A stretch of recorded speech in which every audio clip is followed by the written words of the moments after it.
The Analogue 3D's product page touts its high-resolution 4K output with phrases like 10 times the resolution of the original N64. It also mentions that it was engineered using FPGA technology, so my initial impression was that this was going to just play N64 games rendered at ridiculously high resolutions, but that wasn't my experience at all, and I'm actually really happy about that. We'll come back to that in a minute. Once I got my 3D out of the box, I was able to get a good look at it.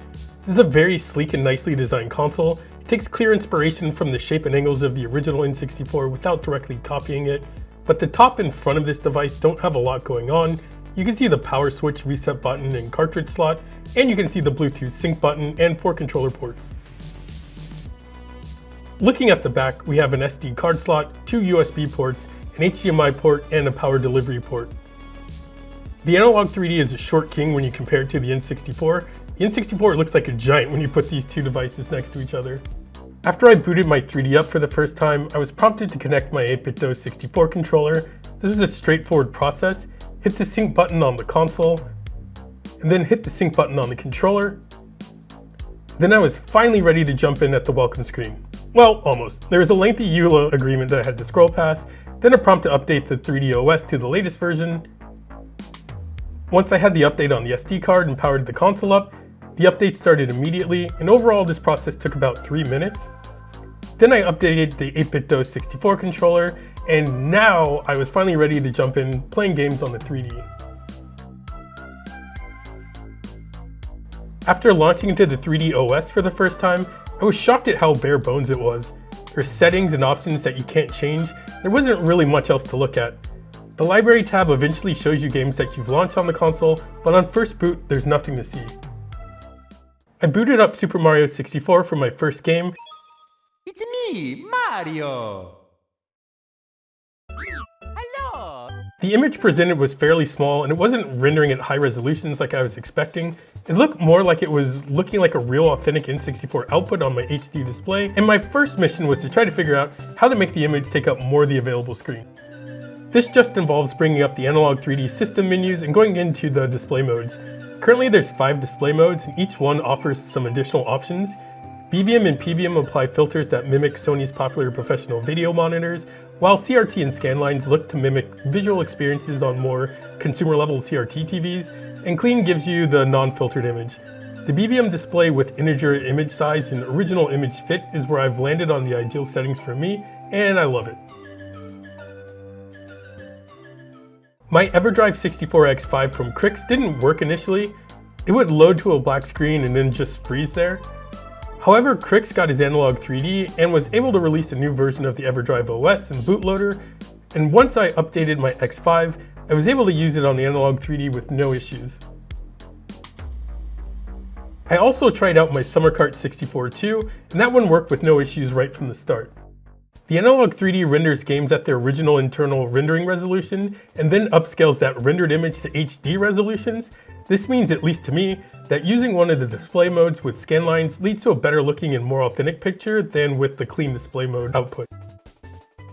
There's been a lot of devices that have come out that let us play retro games on modern HD displays that also render at higher internal resolutions than they originally were rendered at, like the screen capture of Super Mario 64 running on an AY and Thor at 8x rendering.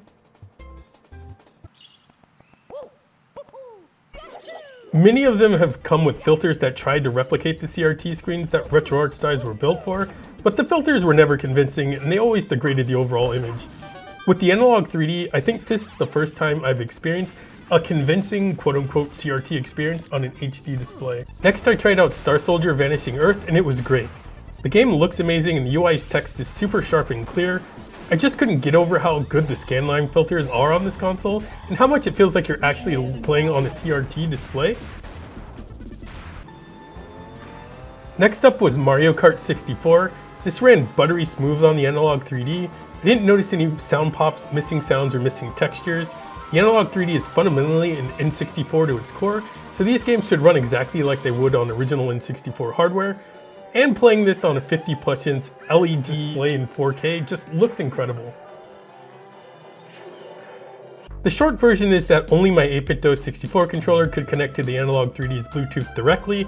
It's clear they locked the console down and hopefully they expand compatibility to other controllers in the future. I tried all of these controllers and none of them worked. However, if you have a blue retro N64 adapter, then all of those Bluetooth controllers are fair game. I've been using the FlyDigi Vader 4 Pro as my main controller and it's been great. I'll be doing a follow-up video talking about Bluetooth controllers in this console, so stay tuned. The Analogue 3D OS really feels like it's bare bones. There's some settings that show up that can't be accessed or changed yet. There's seemingly no Wi-Fi capability at the moment, even though that was advertised. There's no save states for games. You can't place the console in a rest mode or a sleep mode. Flashcart compatibility has been hit or miss, and virtually none of the quality of life features from modern emulators are present on this console. And Analogue said they're working on delivering more features to the 3D OS, but we'll have to see how that pans out. I think if you really like playing N64 games, and you want an authentic experience that's not looking to replicate the high resolution rendering of software emulators, then the Analogue 3D would be something you'd be happy with.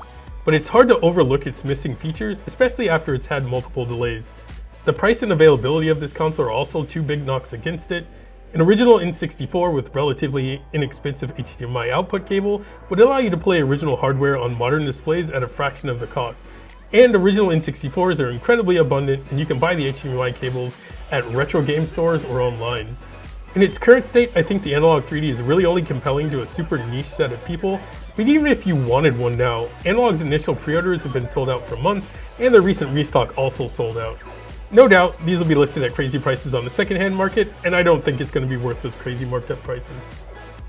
If you grew up on the N64 and still spend a sizable amount of your gaming time playing N64 games, this console will make you feel like you've traveled back in time in probably the best way possible. Playing Mario 64 takes me back to sitting in front of a CRT TV on a Saturday morning with not a worry in the world, and playing on a modern 50+ inch OLED display that feels like I'm actually looking at a CRT is still kind of a crazy concept to me. I don't think I'd recommend this if you're a casual dabbler of N64 games, or if you don't have any nostalgia for playing games on standard definition displays. There's just too many ways to play N64 games these days that are way cheaper, provide more options and features, and improve the overall look and feel of these games. That's another review in the books, and there's a couple of new devices that I have reviews planned for, as well as a couple of new controllers, so stay tuned to the channel for those, and until the next time, take it easy out there, and deuces.